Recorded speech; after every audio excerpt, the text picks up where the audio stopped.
नमस्कार, आदाब, सत श्री अकाल। मैं हूं राकेश तारा। आप देख रहे हैं जेके न्यूज़ ब्रेक हेडलाइंस। अभी हम जो ये रिपोर्ट दिखाने जा रहे हैं, पूरे देश के साथ साथ राजौरी डिस्ट्रिक्ट में भी वैक्सीनेशन का प्रोसेस बड़े जोरों खरोशों से चल रहा है।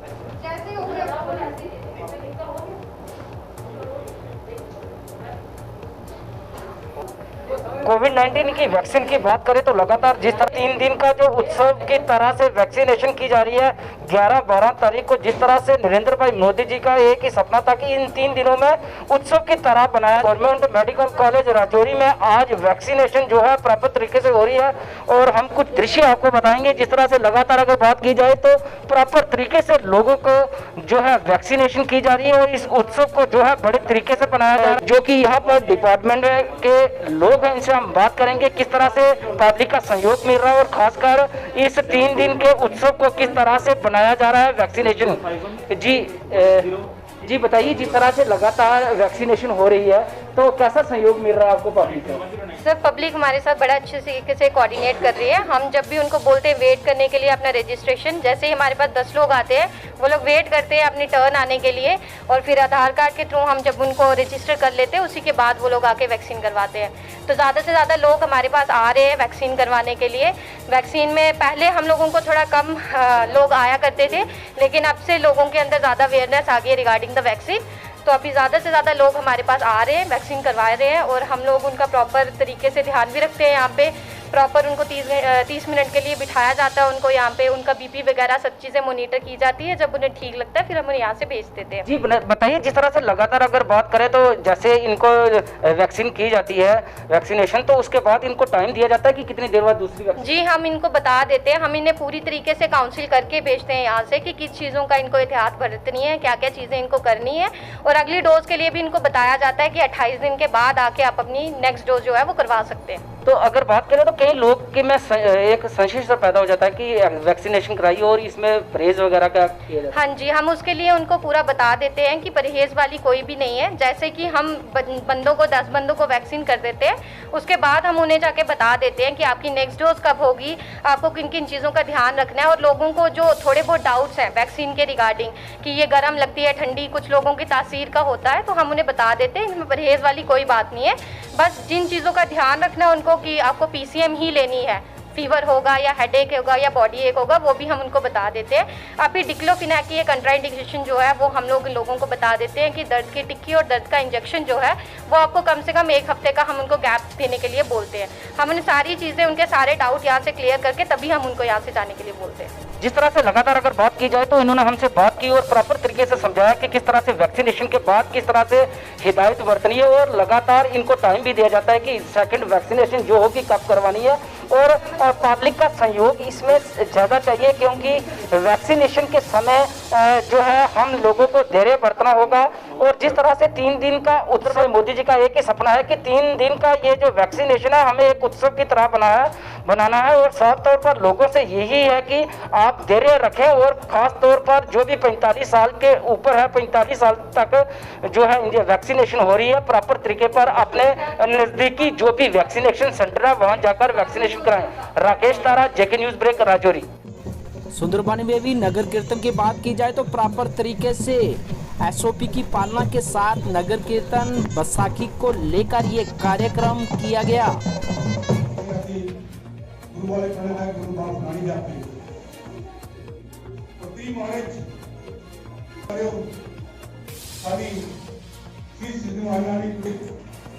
का खालसा जो कि आज हमारे टांडा गांव से एक बहुत विशाल नगर कीर्तन निकाला गया है खालसा साधन दिवस को लेकर, जो कि अभी सुंदरबनी पहुंचा है गुरुद्वारा साहब में।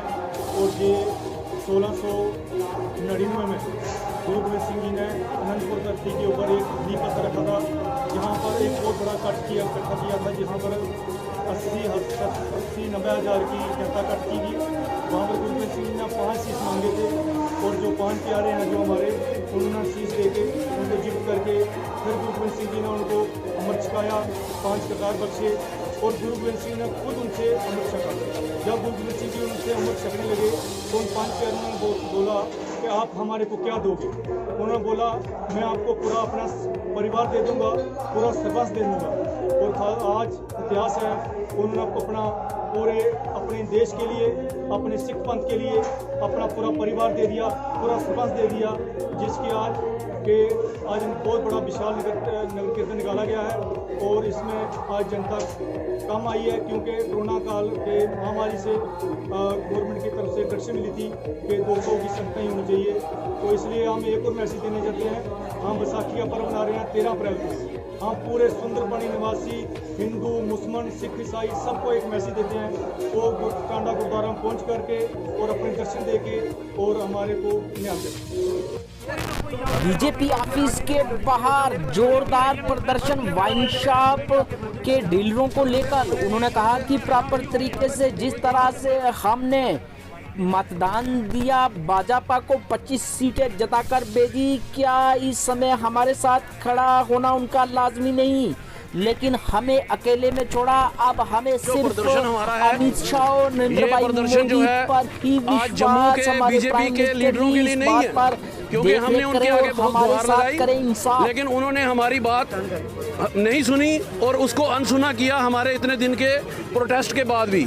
इसलिए आज जो हमारा ये प्रोटेस्ट है, आपके माध्यम से हम दिल्ली में बैठे हुए हम अपने उन नेताओं को बताना चाहते हैं जिन्होंने हमें 370 का वादा देकर कि ये तोड़ोगे तो आपको तरक्की मिलेगी, उन्होंने हमें उनको झूठा वादा दिया।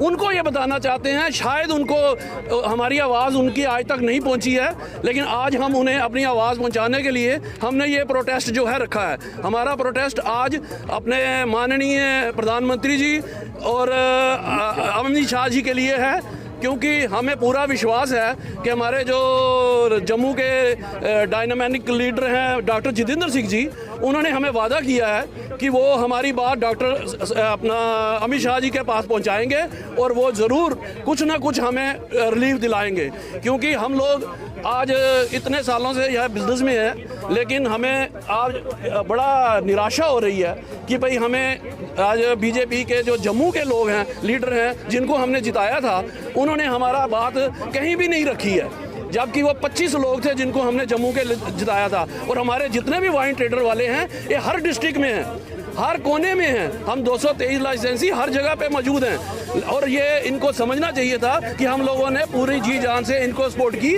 और इनको जिताया। आज ये इन्होंने हमें निहत्था छोड़ दिया है, अकेला छोड़ दिया है कि हम बड़े निराश हैं और निराश हो गए, क्योंकि 15 को हमारा ऑक्शन जो है वो प्रणाली शुरू होने वाली है और हमारे पास अब कोई चारा नहीं बचा है। एक ही हमें भरोसा है, वो है हमारे नरेंद्र मोदी जी और अमित शाह जी। अब उनके ऊपर ही हमारी गुहार है कि कृपया करके हमें बचाइए।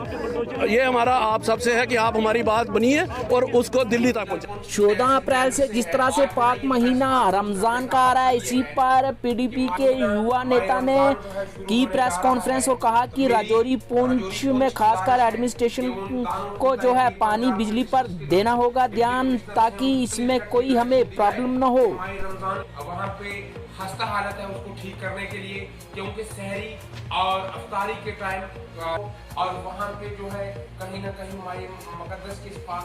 बिस्मिल्लाहिर्रहमानिर्रहीम। तनवीर इकबाल कुरैशी मेरा ताल्लुक सरहदी ज़िला पुंछ की तहसील मैंडर से है। तो मैं ये कहना चाहता हूँ कि माए रमज़ान का मुकद्दस महीना जो है वो शुरू होने जा रहा है। तो मेरी उन दानों जो फिताई पीर पंजाल के 2 डिस्ट्रिक्ट राजौरी और पुंछ है, उसकी एडमिनिस्ट्रेशन से मेरी ये गुजारिश है कि माए रमज़ान के इस महीने में पानी, बिजली की जो हालत है वो उसमें सुधार लाया जाए, क्योंकि अक्सर देखा जाता है कि रमज़ान में तरावी और सहरी के वक्त जो है वो कहीं ना कहीं जो लाइट है वो काफ़ी कटौती होती है। लिहाजा मेरी ये मीडिया के ज़रिए जम्मू कश्मीर के लेफ्टिनेंट गवर्नर से भी मेरी ये इल्तजा है कि इस बार माए रमज़ान का महीना जो है उसमें ख़ास करके जो राजौरी और पुंछ की एडमिनिस्ट्रेशन है उसको एक्टिवेट किया जाए। वहाँ के दानों जो डीटीसी हैं और डिस्ट्रिक्ट डेवलपमेंट कमिश्नर्स, उनको ये डायरेक्शन दी जाए कि ताकि माए रमज़ान के महीने में लोगों को कोई भी परेशानी जो है ना आए, क्योंकि इस वक्त जो है ये हमारा बड़ा एक ऐसा महीना है, 1 साल के बाद ये महीना आता है, तो हमें इसमें लोग जो हैं वो कुरान पाक की तिलावत करते हैं, नमाज़ें पढ़ते हैं, मस्जिदों में जाते हैं, इत्काफ बैठते हैं। तो इसमें अगर वहाँ पे मैं समझता हूँ कि लाइट का अगर सही तरीके से बंदोबस्त नहीं होगा, अगर उसमें कटौती होगी, तो मैं लोगों को इबादत करने में बहुत बड़ी दुश्वारी पेश आती है। इसलिए मेरी एडमिनिस्ट्रेशन से ये पुरज़ोर गुजारिश है कि इस बार ध्यान दिया जाए, और ख़ास करके सरहदी इज़ला राजौरी और पुंछ में पानी, बिजली, सड़कों की हालत और ख़ास करके राशन डिपो जो है उनको जो है कहीं ना कहीं एक्टिवेट किया जाए, और ख़ास करके अद्वियात जो है, जो प्राइमरी हेल्थ सेंटर है, जो वहाँ का इंफ्रास्ट्रक्चर है, उसको भी ठीक किया जाए, ताकि लोगों को किसी तरह की कोई मुश्किलात इस माह मुक़द्दस के महीने में ना पेश आए। आज के दिन किस तरह से पीपल के पेड़ को जो है पूजा जाता है, आइए कुछ दृश्य उधमपुर की बताते हैं और बताते हैं कि कितना महत्व होता है इसका।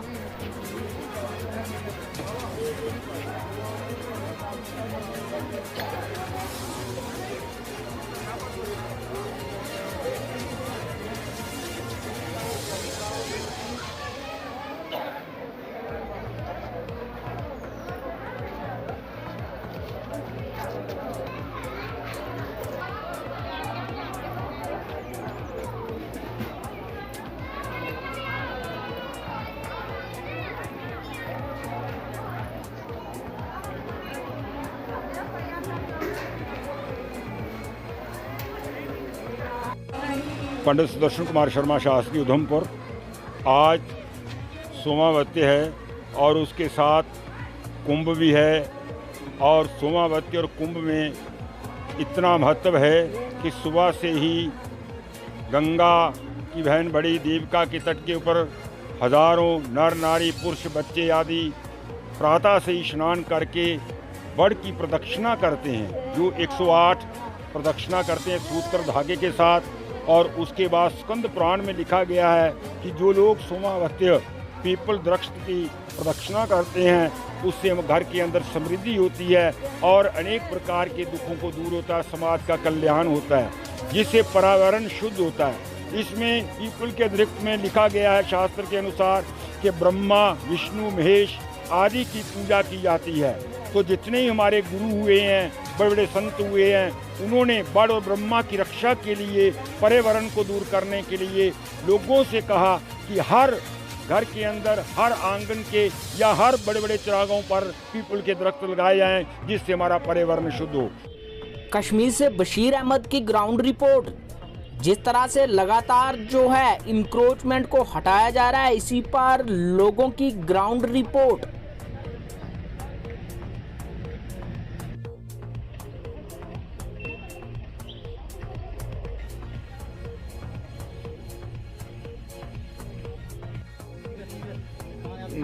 क्या नाम मे अब्दुलरहमान शेख मे गई चराई मसल गई सर 30 गरन नोटस 30 गरन मज 121 वान अकिस 121 वानन मज गान गजरावान बह काल कत नान 121 वान द्राय पे गान तहसीलदार नो चार्जस यह कड़ान पे 2 गरन नोटस बहुत पृछा पे तहसीलदार साहब यह दिल 30 गरन नोटस 2 क्या दोपन ये बात नहीं है दोप तू रोज पस पन चोन बात कहें यह मेरी कम बहुत तहसीलदार मजाज मे शुक्रिया तुम मजाज मान ताल पे कड़ान यह नोटस 2 गरन पे मे नफर 10-15 सच बह गोस तहसीलदार साहब 2 गरन क्या नोटस बह गोस दोप चोन मतलब कर मे नोटस मान ताल अगर कड़क मगर सह लागत अन सह निशान यपर चराई कत सह अन मगर यह जुलम अगर अकिस 2 कदम दोप सह मेरी कम सह चन कम कहें सह रसा बह कर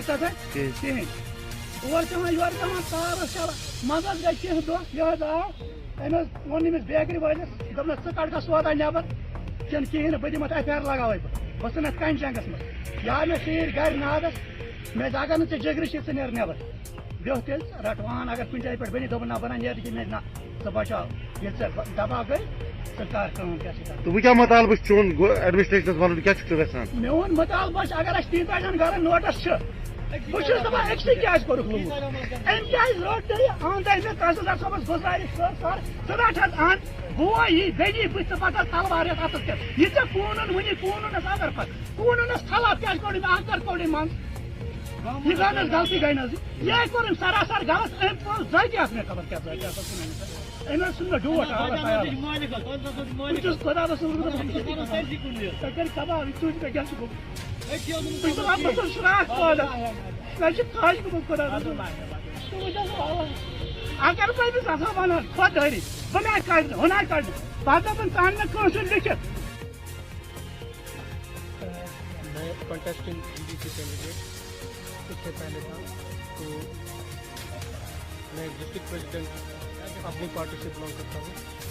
तो ये जो डिसीज है तो इससे मुझे इसके अकॉर्डिंग इसका जो की दुकान जो है जो मार्केट मोड़ में इसको मौजूद है तो कल तहसीलदार साहब आए थे तो उन्होंने इसको डिस्पेंडर किया है। तो जबकि तहसीलदार का ये कहना है कि ये चराई है तो ये डिस्प्यूटेड लैंड है। तो जबकि तहसीलदार को पता है कि यहाँ पे 1100 कनाल डिस्प्यूटेड लैंड है लेकिन वो निकालने के बावजूद उसने सिर्फ इसको टारगेट किया, सिलेक्टिवली इसको टारगेट किया, इसका जो ये दुकान थी इसको डिसमेंटल किया।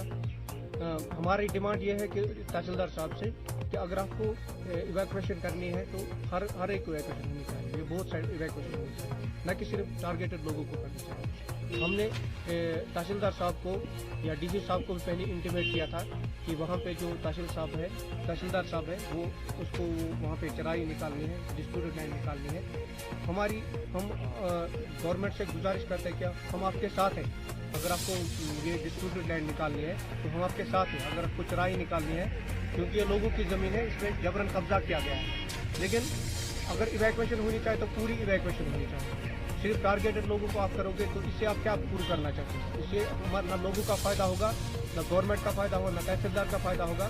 हम इनके साथ हैं। मैंने तहसीलदार साहब को पहले इंटीमेट किया था कि हम आपके साथ हैं, मैं आपको रिबन लगाऊंगा, लेकिन आपको जो यहाँ पे ये पूरा इवैक्यूएशन करना है। तो उसने मुझे वहाँ पे ऑर्डर्स दिखाए थे, ऑर्डर्स वहाँ पे दिखाए थे कि हमें डीसी साहब से भी ये डायरेक्शन आई थी कि आप सिर्फ यहाँ पे ही इसको सिलेक्टली टारगेट करो और ये डिसमेंटल करो, लेकिन ऐसी बात नहीं है।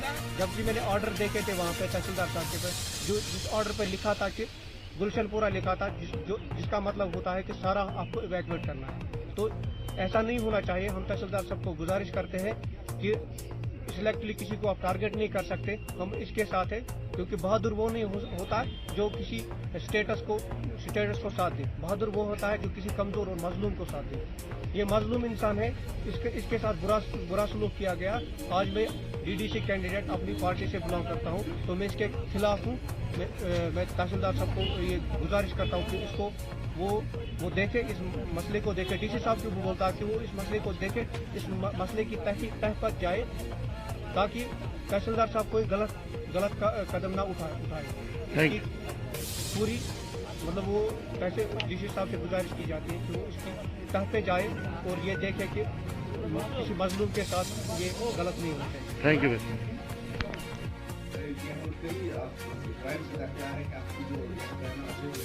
लेकिन वो लोग ये पर्टिकुलर कर रहे हैं, क्या कुछ आपको हाँ वहाँ एक वो तो पहले हमारी नजरों में वो सब की नजरों में था, उसको क्या उसको मुलजिम करेंगे, वो तो किया हमने, लेकिन और भी बहुत इलाकों में किया, आगबारा मौसम में किया, हाजिर में किया, और जो ट्रेनिंग है अब ये तो प्रोसेस जारी से करेंगे, वो भी जो करना बात है। तो एजुकेशन वालों को भी कुछ करना है, एजुकेशन डिपार्टमेंट वहाँ भी कुछ जगह के हटाएंगे, उनको मशीनरी लाएंगे, उनको साफ नहीं थी वो भी लाएंगे और करेंगे। जो बताया हमें कोई किसी के साथ आए, जो बताया है वो भी करेंगे, चाहे कोई भी कर दो। मैं मेरी बात को वो भी ये प्रोसेस कंटिन्यू है।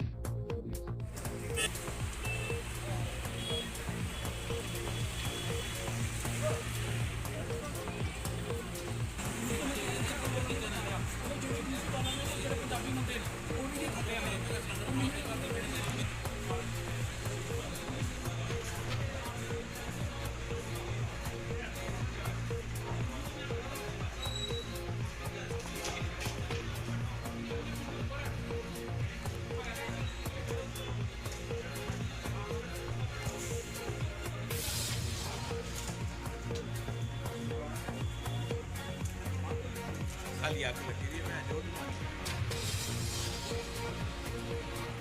ये जो तस्वीरें देख रहे हैं ये दूधाधारी टेम्पल गांधीनगर जम्मू के पास एक शू और सैलून की दुकान में लगी आग।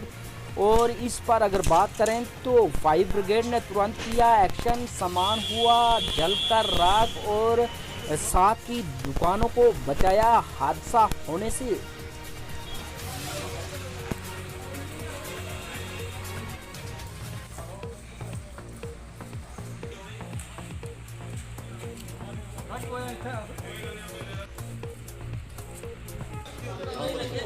जोर से आपका नाम भाई बताएंगे, जो आग लगी थी वो काबू पा लिया गया, किस तरह का नुकसान तो नहीं हुआ?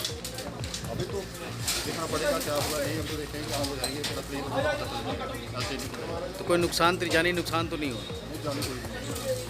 आग को काबू पा लिया गया है।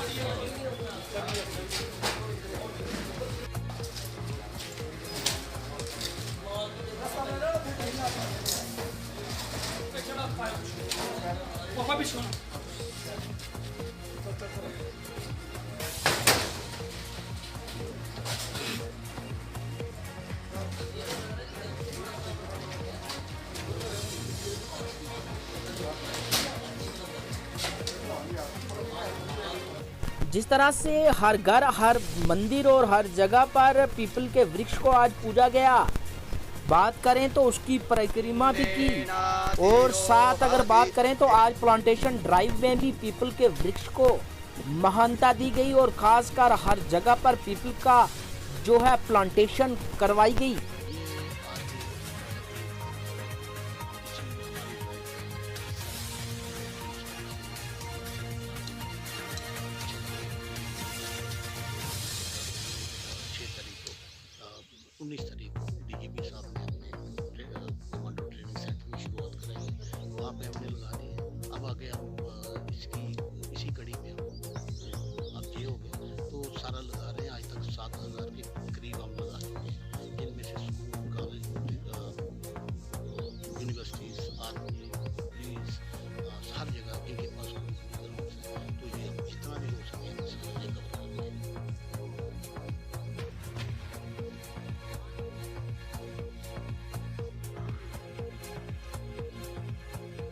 ये एक बताने की बात है कि जम्मू में अगर बात करें तो कांग्रेस के युवा नेताओं ने की प्रेस कॉन्फ्रेंस से जानकारी और रुबरू करवाना था। हमारे रिकी डलोत्रा जी स्टेट जनरल सेक्रेटरी हैं हमारे साथ। आपको मैं ये बताना चाहता हूँ जिस तरह से कोविड-2 की सेकंड वेव जम्मू कश्मीर में भी आ चुकी है और प्रशासन ने लॉकडाउन शुरू कर चुके हैं। नमस्कार, मेरा नाम उदय भानुचिब है, मैं यूथ कांग्रेस जम्मू कश्मीर का प्रेसिडेंट हूँ। आज हमारे साथ नवनियुक्त यूथ कांग्रेस के स्टेट के चीफ स्पोक्सपर्सन संदीप शर्मा जी हैं, हमारे स्टेट जनरल सेक्रेटरी रिकी डलोत्रा जी हैं। साथियों, जिस तरह से हम जानते हैं कोविड की सेकंड वेव जो है जम्मू कश्मीर पहुंच चुकी है।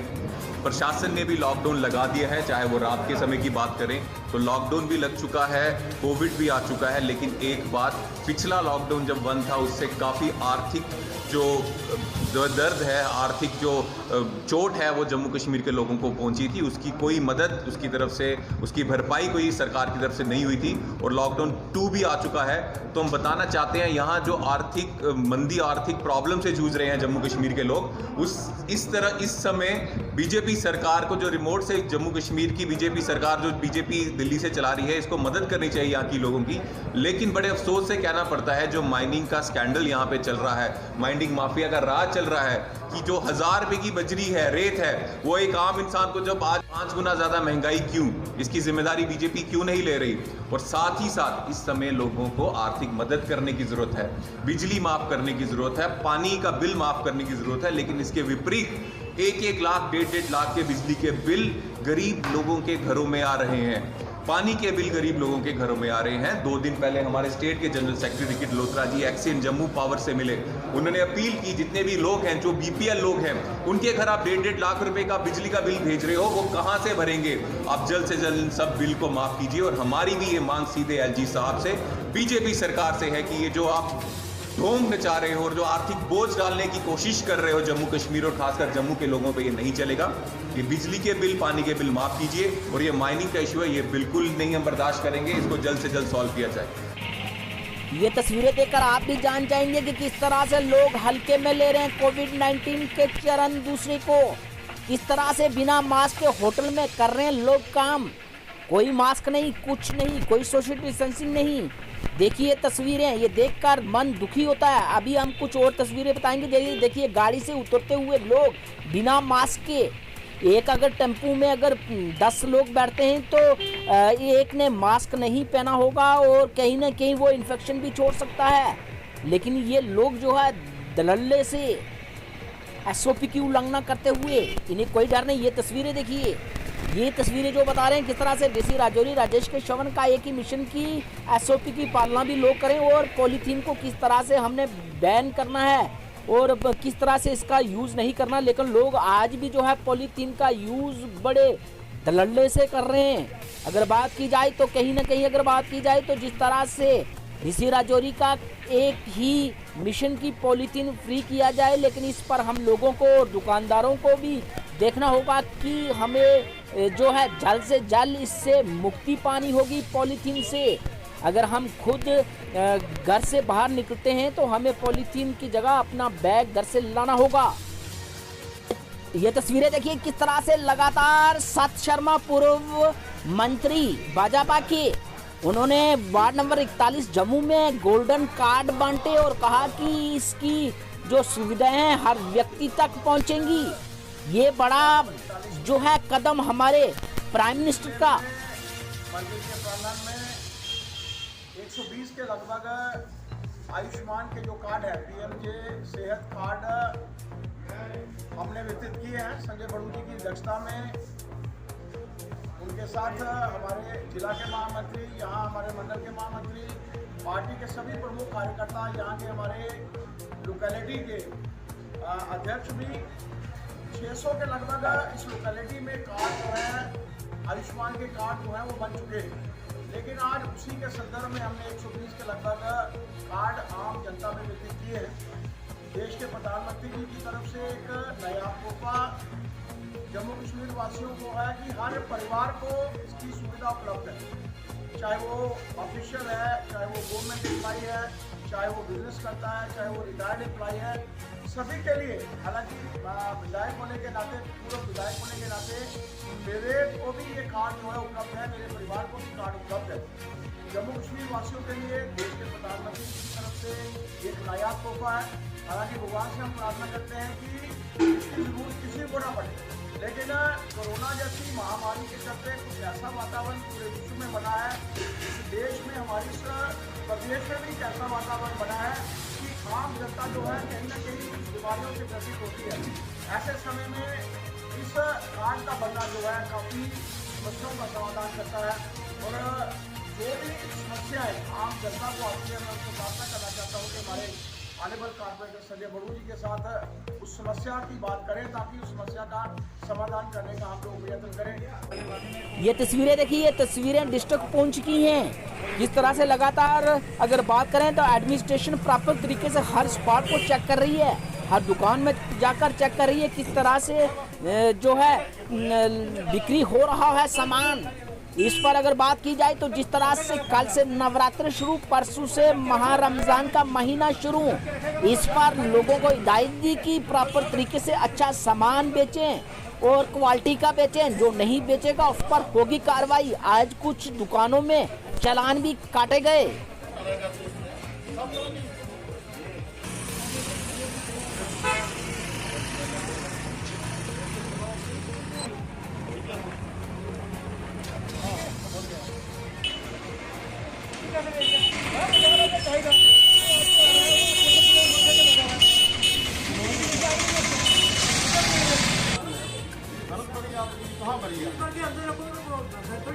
लेबर के लिए बड़ा है। एक आधार कार्ड अपना, एक फोटो लगा सकते। ये डिसप की डायरेक्शन पर आज रमज़ान के पर्टेनिंग और नवरात्रा थे, तो तमाम शॉपकीपर्स को हमने एडवाइज़ किया है कि साफ़ और शफाफ चीज़ें प्रोवाइड करो, अच्छी करो, रेट में वायलेशन नहीं करनी है।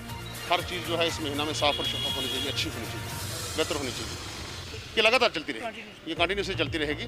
हमारे साथ एडी फूड हैं, मेट्रोलॉजी वाले हैं और मेरा सारा स्टाफ है, हम सब लोग हैं। देखिए ये आगे जो हमारा पवित्र महीना स्टार्ट हो रहा है, जिसमें कल से नवरात्रि शुरू हो रहे हैं और 14 से रमज़ान का महीना शुरू हो रहा है। तो वर्दी डिप्टी कमिश्नर साहब ने जो इंस्ट्रक्शन दी थी उसके मुताबिक हमने आज मार्केट का राउंड कर रहे हैं और लोगों को एक वार्निंग दे रहे हैं कि जो भी रेट लिस्ट वगैरह डिस्प्ले करके रखें और जो भी चीज़ है वो साफ़ सुथरी रखें। अगर कोई चीज़ गंदी मिलती है तो उसको हम फाइन करेंगे और अगले हफ्ते से 15 तारीख से हमारी रेगुलर चेकिंग चलेगी, हर दूसरे दिन चेकिंग होगी और जो भी वायलेटर मिलेगा उसको हम फाइन करेंगे। एग्रीकल्चर की तरफ से कश्मीर में भी आज लोगों को जो है बीज बांटे गए, जो कि बीज बांटकर उन्हें अवेयर किया गया कि किस तरह से इन बीजों को इस्तेमाल करना है और किस तरह से इन सब्जियों को उगाना है।